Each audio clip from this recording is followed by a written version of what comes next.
కుతూహలోదయం. ఈరోజు జాతకరత్న మిడతం బొట్టులో ప్రశ్న ఏంటంటే, అమెరికాలో పుట్టిన మా బాబుకి జాతకం చూపిస్తే కాలసర్ప దోషం ఉందని అన్నారు. తన ఫ్యూచర్ ఆరోగ్యం ఎలా ఉంటుంది, ఏమేమి పరిహారాలు చేయాలో కాస్త గురువుగారు చెప్తే అవన్నీ చేసి దోషాలు తొలగించుకుంటాం.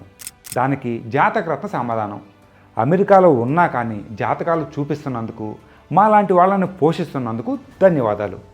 పిల్లవాడు పుట్టగానే జాతకం కోసం పరిగెత్తే మీలాంటి వాళ్ళుంటే దోషాలు వేషాలు అని చెప్పి కుమ్ముకునే అవకాశం మాకు సదా ఉంటుంది.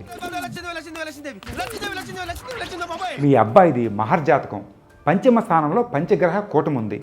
ఆల్రెడీ అమెరికాలో ఉన్నారు కాబట్టి ధనయోగం విదేశీ యోగం లేవు అని చెప్తే బాగోదు. కాబట్టి అవన్నీ ఉన్నాయి. ఏ దోషాలు లేకపోతే మాకు బతుకు తెరువు ఎలాగా? కాబట్టి మీ బాబుకి కాలసర్ప దోషం ఉంది. అందుకని చిన్నప్పుడు ఆరోగ్య సమస్యలు, చదివేటప్పుడు పరీక్ష సమస్యలు, పెద్దయ్యాక పెళ్లి సమస్యలు, వయసు అయిపోయాక చావు సమస్యలు వస్తాయి.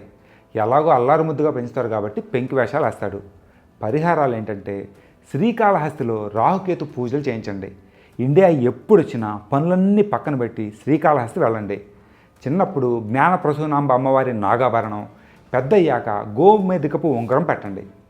ఇప్పుడు మిడతం బొట్లు ఏమంటాడంటే, అమెరికాలో ఉంటున్నా కానీ జాతకాలు పాతకాలు అని పిల్లోడు పుట్టగానే జాతకం చూపించారంటే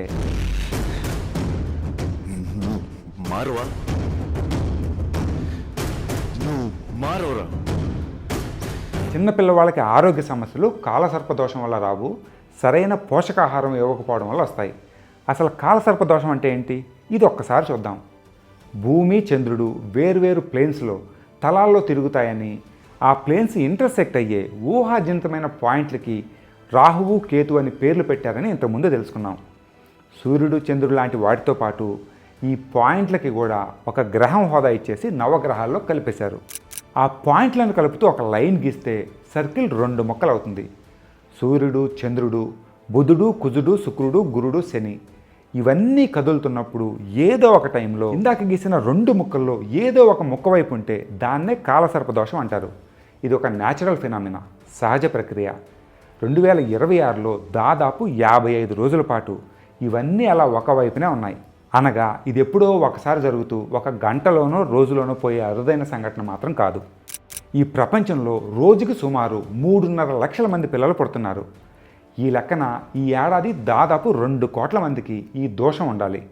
మీరే చెప్పండి, 2 ఊహాజనితమైన పాయింట్లకి ఒక పక్కన 5 గ్రహాలు, ఒక ఉపగ్రహం, మరో నక్షత్రం ఉన్నంత మాత్రాన 2 కోట్ల మంది పిల్లలకి చిన్నప్పుడు ఆరోగ్య సమస్యలు, పెద్దయ్యాక వైవాహిక సమస్యలు వస్తాయని చెప్పడం ఎంత పిచ్చితనంగా ఉంది. ఇంకో విచిత్రం ఏంటంటే, గ్రహాలు ఎలా ఉన్నా కానీ వైద్య సదుపాయాలు లేని, పోషకాహారం అందని దేశాల్లో నవజాత శిశువుల మరణాలు ఎక్కువ ఉంటే, అభివృద్ధి చెందిన దేశాల్లో పిల్లల్ని బాగా చూసుకునే దేశాల్లో వాటి సంఖ్య దాదాపు శూన్యం. అంటే మన పిల్లల ఆరోగ్యం మన దేశ ఆర్థిక పరిస్థితి మీద ఆధారపడి ఉంది కానీ భూమికి కొన్ని వందల కోట్ల కిలోమీటర్ల దూరంలో ఉండే గ్రహాల మీద కాదు. ఇంకో మాట, అసలు గ్రహాలు ఒక లైన్లో కనబడటం అంటే ఎంత అద్భుతమైన ఖగోళ దృశ్యం. చూసే అవకాశం వస్తే వదులుకునే పిచ్చివాళ్ళు ఎవరుంటారు? ఆ అద్భుతాన్ని ఎంజాయ్ చేయాలి కానీ ఇలా జాతకాలు చెప్పించుకోవటం, దోషాలు అని భయపడి ఇండియాలో మీరు గడిపే విలువైన సమయాన్ని స్నేహితులు బంధువుల దగ్గర కాకుండా పరిష్కారాల పేరుతో గుళ్ళ చుట్టూ తిరిగి ఎక్కడెక్కడో గడపటం ఎంత పిచ్చి పని, ఒక్కసారి ఆలోచించండి. కాబట్టి మీ బాబుతో నాణ్యమైన సమయం గడుపుతూ ఇండియా వచ్చినప్పుడు బంధువుల్ని స్నేహితుల్ని కలవండి. ఇంకో సమస్యతో మళ్ళీ కలుద్దాం.